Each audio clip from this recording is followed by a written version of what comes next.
Yeah, I mean, last year was disappointing in a lot of ways, but super proud of that group of guys. I know some of them feel like they kind of let us down or let the program down, but I've never had a team face that much adversity and still battle all the way to the last game versus Sheldon. They played as hard as they could, and so that's the first thing I want to say. The next thing is we're not used to losing around here. But humble pie is good for a person. This year's team is a new start for us as coaches. A lot of new players. We were pretty senior heavy last year in a lot of spots. So, I feel good about talent. We're blocking air right now, so everybody looks good when they're blocking air and running around with no one really truly blocking and tackling. So we'll see. And then right into Sherwood, Lake Oswego, North Medford, and into a tough league schedule with Salem teams. So. Finish with Sheldon at the end and bookmark it with Sheldon at the end. So we're going to find out right away. There's probably going to be some bumps with a young team, but I'm excited. It always starts up front. Those guys are first everything we do in our program. They're first to get food, first on the bus, get their gear first, pick their locker first. Those are the most important guys on our team, and I feel really good about the group we have up there. Had some injuries on the O-line last year. Some guys missed time. Hopefully that translates to some experience, and then a healthy Trent Ferguson. Some young guys that are stepping up. I feel really good about our depth we have on the offensive line. And, again, that's where it all starts. And then, obviously, that translates to the defensive line where it all starts on defense. So we feel good about our depth. We have more than just Trent up front. There's a lot of other good players that we're excited about. Caden's back 100%. He's bigger, better, faster, stronger.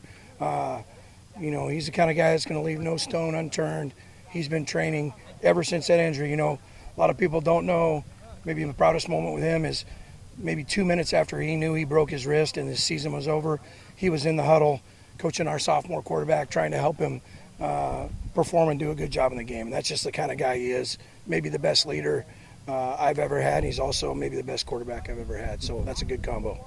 Some of our best running backs have also been our best defensive players. And so we try to play a ton of guys, but guys are going to learn two positions. So guys like Carson Everson, who did a good job for us last year. Ian Herbert was probably over 1,000-yard rusher as a JV runner, has good speed.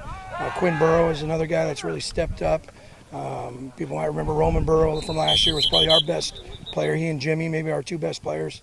So we're excited about those guys. They can all run. They're not huge, but we had a lot of senior receivers last year, good talented guys. But then there's some guys coming back who maybe were backup receivers or started on defense and were backup receivers. So. Guys like Connor Ortell that people will remember from basketball, one of our best basketball players. Hugo Adoy Malum, Hugo, if I messed up your name, I'm sorry, on the spot.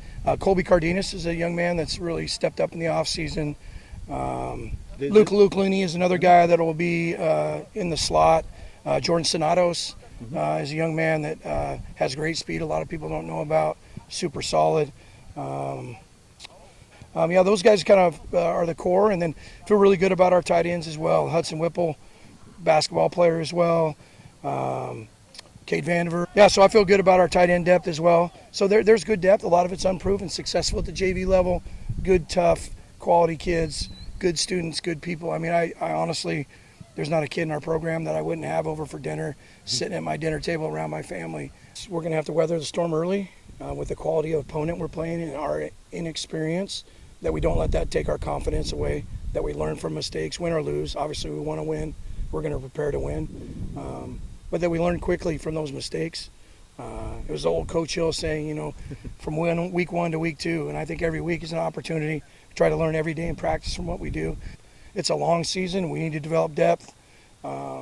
It's a game, and we want to have fun. And then we want to be our best when the playoffs come.